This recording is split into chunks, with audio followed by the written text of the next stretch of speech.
Welcome, ladies and gentlemen, Level M Diecast. We do have ourselves a batch review today. This is mix number 8. This is the H case for 2024. We're going to kick this off with the 80 AMC Eagle.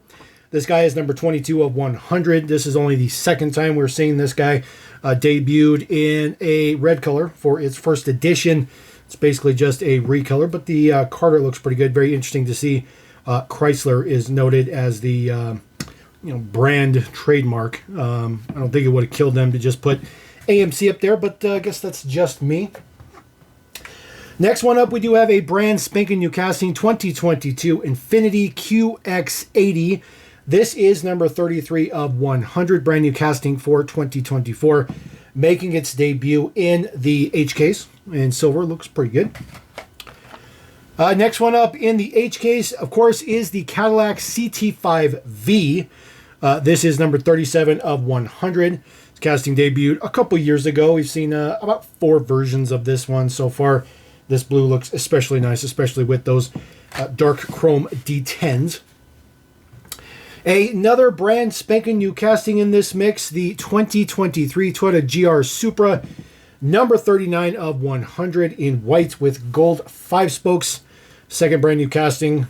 This one's, not Hot Wheelsified, I guess you can say. It's just flat out Matchbox as they normally do. All right, next one up in the mix, 51 of 100. This is the MBX Tangiers TukTuk, or Tangiers. There we go. MBX Tangiers TukTuk. Comes with the special Indiana Jones card. There's nothing special with this other than it's just a different card. It just have the same amount per case as everything else. But that is another brand spanking new casting. 3 brand new castings already. And then we have yet a 4th brand spanking new casting in this mix, number 66 of 100. This is the Morgan Plus 4. Again, 4 brand spanking new castings in this mix already. This mix is super, super loaded. Next one up, a recolor for the 2019 McLaren 720S Spider. This is number 85 of 100 in purple. Looks pretty good. It's always good casting. I think they did a pretty good job on that particular McLaren. And then, of course, there is the 5th brand new casting for this mix. Yes, there are 5 brand new castings in this mix. It's just insane. 2023 Opel Astra, number 87 of 100. Matchbox has definitely been building the, I would say, outside of the U.S. Market base for a couple years now, and they continue to do that with this one.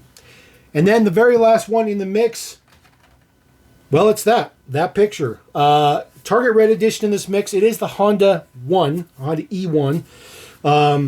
Very, very difficult to find Target Red Editions these days. I just, Target's just struggling. It's just struggling. So that is in the mix. If you find this mix at Target, that Target case code will be code R.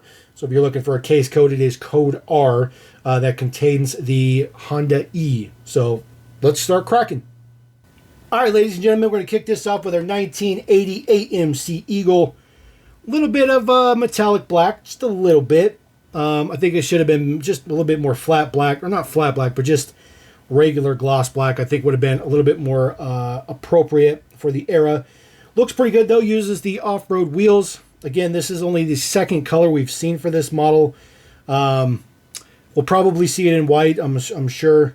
Maybe even in a blue, potentially. But for now, we just have a couple of colors. The wood paneling continues on from the first edition one as well. The off-road wheels look pretty good on this one. A wheel that they just haven't used all that often. And then other than that, just pretty straightforward. A little bit of a tan window on there as well. But a pretty good model nonetheless. And then just some base details right there. Should you want some additional base details, even though it's not a brand new casting. What is a brand new casting, though, is this QX80. Which looks absolutely fantastic. I think they did a phenomenal job with this one. Full front and rear decos, pretty standard for Matchbox for new models, especially when it's a licensed model, which most new models are licensed these days. This looks good. It doesn't have any B or C pillars, which I think is a good look to it. Sorry about that. Kind of wants to roll away. Uses the utility 6-spoke. I think that wheel looks very, very good on it. Has an integrated sunroof on there. But, you know, the model is not toned down or anything like that. I think it's a perfect representation of the source material, which looks pretty good. Details in the back. A little bit of Infinity print on there, QX80 on there as well. There is the front print, looks pretty good. And of course, this is a brand spanking new casting. So 1438 is your man number for this base. Looks good. Very, very happy with that one. That one looks very, very good. Very good addition to the lineup. All right, CT5V. CT5V. This is actually much, much better blue than I thought it was. Now, this one did show up in some 8-packs, so kind of got an idea on it, but I didn't really pay attention to it much in the 8-packs because I was kind of waiting for this batch to hit. It's a very, very, very nice blue. I mean, it comes through the camera great. The gloss and everything comes off of it. It's brilliant. It looks good, and it's just deep colored. It's kind of it's almost like a little bit of a purple hue to it. Full front and rear decos on it as normal. Every single version's been standard quo that way, which I think is perfectly fine. It does have the dark chrome print on the D10s. It's a good casting. It's a good casting. This is definitely the best version of the casting we've seen thus far by a long shot. First couple of castings weren't all that great. A couple first versions, I should say, were not all that great. And then there is your base Dietz, $12.93 for that existing casting. Not existing, this is a brand spanking new casting for Matchbox.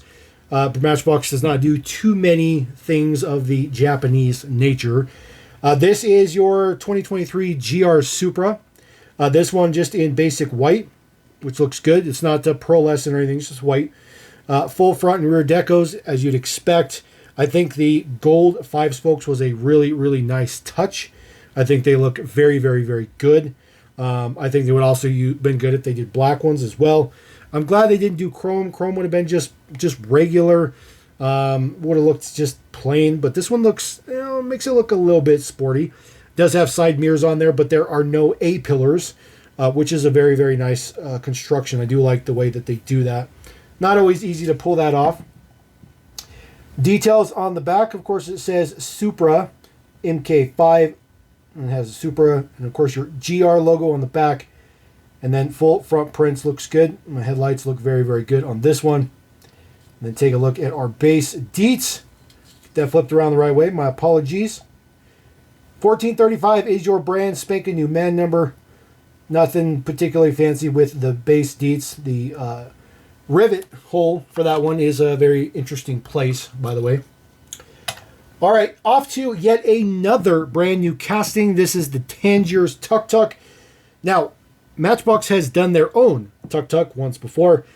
This is nowhere near similar to that thing, other than the fact that it's still a 3-wheeler. This is a 100% brand new casting. It's not a modified or updated version of the original TukTuk. This is a ground-up rebuild. This is a very, very interesting model. I think they pulled it off very, very well. It does have a window piece in there for the canopy. The canopy is attached. And then, of course, the red is all plastic. Pretty much everything's all plastic except for that green section you see in the front, which does translate to the base. So it does have a metal base, technically. This looks pretty decent, though. I think they did a pretty good job on it. Of course, this is based on Indiana Jones themselves. So there's a lot of source material to go off of. So it's kind of dirty in the back. Looks pretty good. Some maybe Arabic languages on there. Some printing on there. From the movie. It looks pretty good. Maybe a little bit of burn detail in the back there. The handlebars are also metal. So the handlebar section in there is also metal. And a little bit of print on for the headlight. There is the base Dietz. 1429 is the man number. So moving on with more man numbers. We're definitely getting up there. Adding yet another man number to the mix is this casting right here. This is our brand new casting number 4. The Morgan Plus 4. Now, when I first found this, it started hitting stores and stuff. I spent a lot of time thinking that maybe there might be a left and right hand version to this. I have yet to see anything that's a left hand version. So I don't think there is an interior variation to this. Although I think that would have been a nice addition. However, I don't think this car ever came with left-hand drive in real life. This one right here looks good. Matchbox doesn't do too many convertibles. We do get some here and there, but this one, it looks especially nice. The windshield is very, very firm. It's attached on there very good. Full front and rear decos, as you would imagine. Uses the tri-spoke classic wheel, which is a perfect fit for this. I think even the disc hub would work good for this model as well. Very, very good prints there in the front. Very involved. Prints in the back are pretty subtle, pretty non-existent. The details in the front looks pretty good. So Morgan 4, there's no print on the side, and then there is your deets on the back. And then, of course, brand spanking new casting. So there is your man number, which is 1428. So we're moving through the man numbers slowly but surely, but we're getting there. And then just up close, not really any detail to the interior, which is unfortunate. All right, another open top one that's been around for a little bit and has equally not that much detail on the inside of it, but better than the Morgan, is our McLaren 720S Spider. This was a pretty big shock when this was a new casting many years ago. Me personally, I never thought that Matchbox would ever pull off a McLaren, especially with dealing with the blue brand. This might be the best version yet. We have seen this casting in Mattel Creations. It was done with the Gulf livery, real riders, all that good stuff like that. But I still think this is probably the best version thus far. The purple is fantastic, nice and metallic. It looks really, really good. I like that the Mattel team, especially Matchbox, is throwing some different colors in the mix here and there, some pinks, purples, that kind of stuff, and throwing them on exotic cars is perfect. That is primo, spot on, and that's just the way it is in real life. And I think this one looks really, really good. Basic front and rear tampos on this one, black 5 spokes. It's just good. It's just a really, really good one. Just looks really, really good. The prints in the back on this one look especially nice. So it does say McLaren on there as well. Super, super small. And then again, just some base details. 1246, so you can see how old that casting has been around. All right, last one in the mix, and of course, the last brand spanking new casting. This is a 2022 Opel Astra. My apologies. Originally called it a 2023 Opel Astra. This is a 2022 Opel Astra. Matchbox has been doing a lot of Opels specifically, Opels and Citroens. There's a lot of European cars that they can do. I'm not really sure why they're focused on Opel and Citroen, but it's okay. I personally welcome the expansion of the line. I do think having some more European cars in there works. I can tell you that the U.S. market is a little bit biased, though. They're not exactly very open to these kind of foreign cars in collections, unless it's a GTR or Supra or something to that effect. This one looks especially nice. It has very, very nice front and rear details. Very, very nice. Maybe a little bit extra detailed more than maybe most. This is a very interesting construction. You'll see there is a big black stripe here on the top. That is actually painted because that is where the stud is, the rivet stud. So it's a very interesting construction on this particular casting. There is the print on the back. Of course, it says Astra on there. There is your plate. Looks pretty good. Taillights look pretty good as well. Usually is the small 6-spoke, and then there is the deets on the front. Then again, you can see this section right here underneath my finger. That is painted because it is part of the body, and then there is where the rivet hole is. 1431 is your new man number for that particular casting. So we will roll out with that. Again, there is a red edition in this mix. It is the Honda E. If you're lucky enough to find this mix at Target, you might get it. Otherwise, Target reds are very, very difficult, and I do apologize for not having the reds. They're getting very, very difficult to find. But let me know what you think about that batch. Let me know if you think that it's up to par or not. I think 5 new castings in one mix is absolutely insane. And Matchbox just, continues to really roll out some good stuff. So we'll catch you on the next batch review. Level in. Peace.